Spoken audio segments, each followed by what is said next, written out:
lagi dengan Ami dalam Ami mengulas buku, dan episode ini saya akan mengulas 5 buku yang saya baca di bulan Juli ini. Buku apa aja, random banget topiknya, ada tentang esai atau cerita perjalanan, lalu kemudian ada tentang Montessori atau parenting, ada tentang pertanian, dan juga ada pengembangan diri. Saksikan terus ya.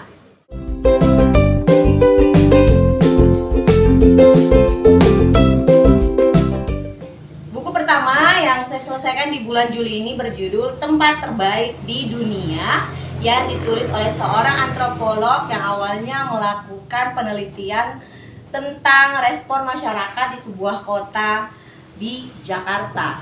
Nah, di sini selama hampir setahun, Rohane sang penulis masuk dan terjun langsung di kehidupan masyarakat di bantaran kali. Nama tempat disebutkan di sini walaupun disamarkan. Dan disitulah sang antropolog menemukan berbagai cerita-cerita yang justru menguatkan dirinya bahwa orang-orang pinggiran, orang-orang adalah orang-orang yang sangat kuat dan mampu merespon dengan cara mereka sendiri. Buku ini merupakan catatan perjalanan yang ditulis sangat apik dan juga memberi kita banyak pelajaran tentunya bagaimana kemudian untuk menilai sebuah atau sekumpulan kelompok yang marginal yang kadang dipandang sebelah mata. Dan buku ini juga sangat penting saya pikir untuk peneliti dalam melakukan sebuah penelitian, khususnya penelitian etnografi. Ulasan lengkapnya ada di episode sebelumnya, dan saya akan tuliskan linknya di bawah di kolom deskripsi. Lalu yang kedua adalah buku Dialog Jiwa. Buku Dialog Jiwa ini adalah sebuah antologi yang berisi karya 22 penulis yang membawa kita pada perenungan-perenungan diri tentang bagaimana diri ini berterima kasih kepada diri kita, bagaimana kita telah menghadapi berbagai tantangan tapi kita masih tetap kuat, bagaimana melakukan refleksi-refleksi terhadap berbagai perjalanan yang telah dilalui. 22 penulis merangkumnya dengan berbagai cara karena para penulis berasal dari latar belakang yang berbeda, dan ada yang ditulis dengan gaya menulis puisi, prosa, dan juga seperti berbentuk surat. Nah, buku ketiga adalah Membaca yang Menyenangkan ala Montessori yang ditulis oleh Sahra Sahira. Buku ini juga saya ulas pekan lalu bersama dengan buku Dialog Jiwa, dan buku ini menjelaskan prinsip-prinsip dasar bagaimana mengajak anak-anak untuk membaca, khususnya usia dini di sini untuk anak usia 4 sampai 6 tahun. Sesuai dengan pola perkembangan anak-anak tentunya, dan di dalamnya ada praktik-praktik membaca yang dimulai dari huruf per huruf, lalu kemudian kata per kata hingga menjadi kalimat sederhana.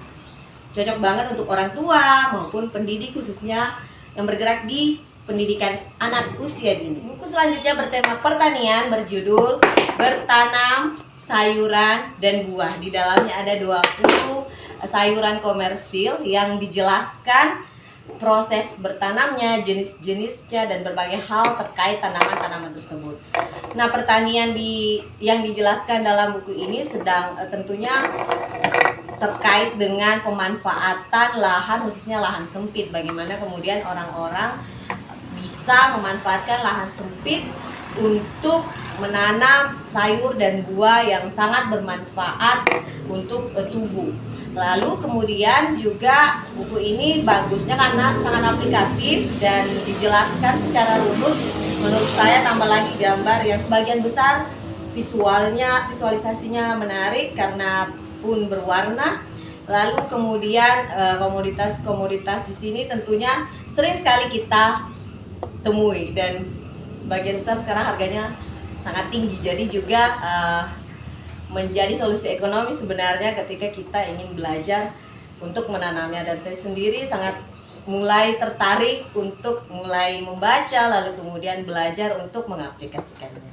Buku terakhir yang saya baca di bulan Juli ini yang selesai adalah buku berjudul Pick Me Up karya Adam Jacques. Buku ini adalah buku pengembangan diri, dan sesuai dengan judulnya sih di atas, obrolan ringan untuk sekarang dan nanti. Di dalamnya berisi berbagai macam topik yang ditulis oleh sang penulis dan mengajak kita untuk merespon atau memberi refleksi dengan menuliskannya misalnya. Contoh, buat komentar setiap kamu buka halaman ini, lalu cobalah untuk tidak membacanya lagi. Ya, nampak? Terus tulis ucapan terima kasih untuk dirimu. Ayo, seberapa sering kita berterima kasih pada diri kita yang telah berjuang sekuat tenaga. Jelaskan mimpi semalam dalam 3 kalimat. Nah, kalau ada yang bermimpi semalam, ini boleh diisi nih. Tulis masalahmu dengan pensil sekarang, lalu hapus mereka di lain waktu sampai semua bersih.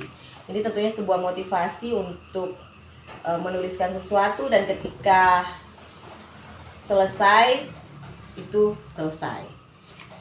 Nah, buku ini seperti jurnal tentunya, kalau teman-teman lihat, karena mengajak kita untuk merefleksikan diri melalui tulisan dan merespon apa yang sedang terjadi pada diri kita. Buku yang saya baca di bulan Juli ini semoga menjadi referensi atau pilihan teman-teman dalam menentukan bacaan teman-teman. Nah, saya juga berharap teman-teman dalam kondisi yang sehat dan terus bahagia.